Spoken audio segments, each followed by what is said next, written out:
தமிழ் சீரியலில் நடிக்க அட்ஜஸ்ட்மெண்ட் பண்ணித்தான் ஆகணும். ரகசியத்தை உடைத்த நடிகை பிரவீனா. சீரியலில் நடித்தாலும் சினிமா நடிகைகளைப் போலவே மிகப்பெரிய புகழும் செல்வாக்கும் கிடைத்து விடுகிறது. அதுவும் சினிமாவிலும் நுழைய அது வாய்ப்பை ஏற்படுத்தி தருகிறது. நடிகை பிரவீனா கேரளாவில் இருந்து தமிழில் அறிமுகமானவர். இவர் ஒரு தொலைக்காட்சி நடிகை மற்றும் பின்னணி குரல் கலைஞர். ஏசியானெட் தொலைக்காட்சியில் சக்தி பார்வதி சீரியலில் தேவி கதாபாத்திரத்தில் நன்கு அறியப்பட்டவர். இது இந்தியாவின் மிக நீண்ட புராண தொடராகும். பிரவீனா பல மலையாள படங்கள் மற்றும் பல முன்னணி டிவி சீரியல்களில் முன்னணி நாயகியாகவும் துணை கதாபாத்திரங்களிலும் நடித்து வருகிறார்.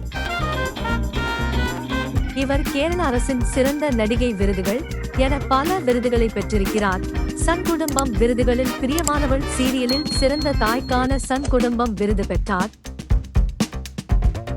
சமீபத்தில் ஒரு நேர்காணலில் பங்கேற்ற பிரவீனா, மலையாள சீரியல்களில் கதை இயல்பாக இருக்கும், அதற்கு ஏற்றார் முக பாவனைகளை செய்தால் மட்டும் போதும், ஆனால் அதுவே தமிழில் ஓவர் ஆக்டிங் செய்ய வேண்டும். அதாவது தமிழ் சீரியல்களில் அதிக முக பாவனைகளை வெளிப்படுத்த வேண்டும். குறிப்பாக அதிர்ச்சியாக எதுவும் நடந்தால் மிகவும் அதிர்ச்சியாக இருப்பது போன்றும், மகிழ்ச்சியாக ஏதாவது நடந்தால் மிகவும் மகிழ்ச்சியாக இருப்பது போன்றும் முகபாவனைகளை வைக்க வேண்டும். இதையெல்லாம் தமிழ் சீரியல்களில் அட்ஜஸ்ட் பண்ணிதான் நடிக்க வேண்டி இருக்கிறது என்று கூறியுள்ளார்.